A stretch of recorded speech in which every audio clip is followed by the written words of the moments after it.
Today we are going to talk about the transistor. We are going to discuss the difference between PNP and NPN transistors, how to test a transistor with an ohm meter, identify the leads of standard, case style of transistors, discuss the operation of a transistor, connect a transistor in a circuit.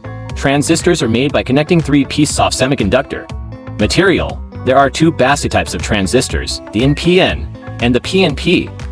These transistors differ in the manner in which they are connected in a circuit. The NPN transistors must have positive voltage to the collector and a negative voltage connected to the emitter. The PNP must have a positive voltage to the emitter and a negative voltage to the collector.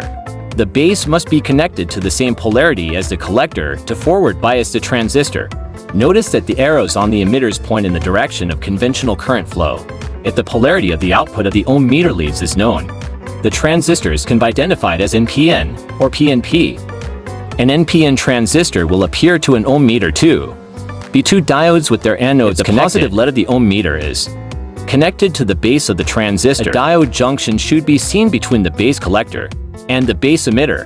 If the negative lead of the ohm meter is connected to the base of the NPN transistor, there should be no continuity between the base collector and the base emitter junction. A PNP transistor will appear to an ohm meter too.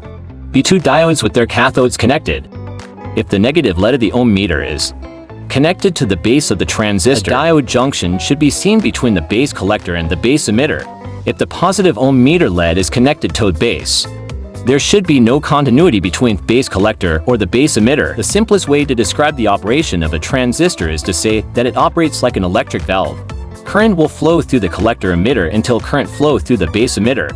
The amount of base emitter current, however, is small when compared to the collector emitter current.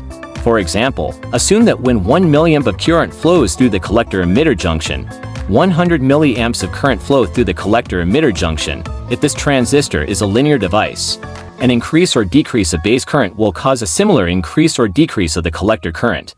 Therefore, if the base current is increased to 2 milliamps, the collector current will increase to 200 milliamps.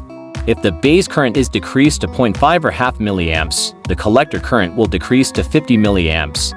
Notice that a small change in the amount of base current can cause a large change in the amount of collector current. This permits a small amount of signal current to operate a larger device such as the coil of a control relay. One of the most common applications of the transistor in the industry is that of a switch.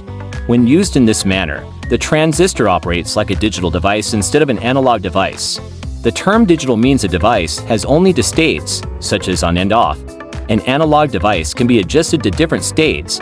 If no current flows through the base of the transistor, the transistor acts like an open switch, and no current can flow through the collector emitter junction.